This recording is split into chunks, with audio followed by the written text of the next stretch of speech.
He was my stepbrother, but I loved him anyway. It started the day Mom remarried. I was 18, fresh out of high school, angry at the world, and angrier that I had to leave everything behind to move into a house that wasn't mine with people who weren't mine. That's when I met Tyler. He was 21.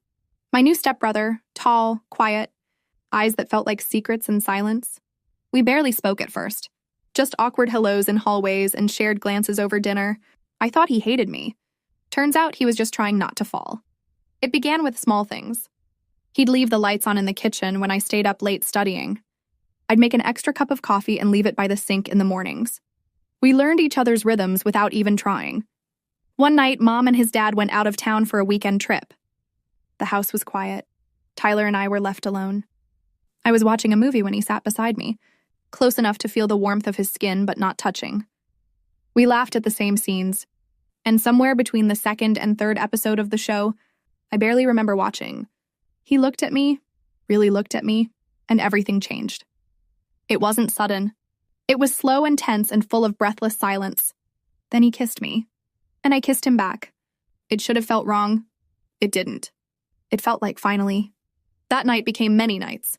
Stolen moments in the dark hours when the house was asleep, whispered words we were scared to say out loud, and the thrill of something so beautiful wrapped in something so forbidden. But we couldn't hide forever. One afternoon, I came home early and found Mom in the living room holding my phone. One text. That's all it took. A message from Tyler that said, "I miss you already." Her face was pale, lips trembling, eyes wide. She didn't scream. She just whispered, "Tell me this isn't what I think it is." And I couldn't lie. We were separated immediately. She sent me to live with my aunt in another city. Tyler messaged every day at first, but then stopped. I didn't blame him. It was a mess. A storm we created by falling into something that was never allowed to grow. Years passed. I'm 22 now. Back in town for the first time since it all fell apart. I ran into him at a bookstore.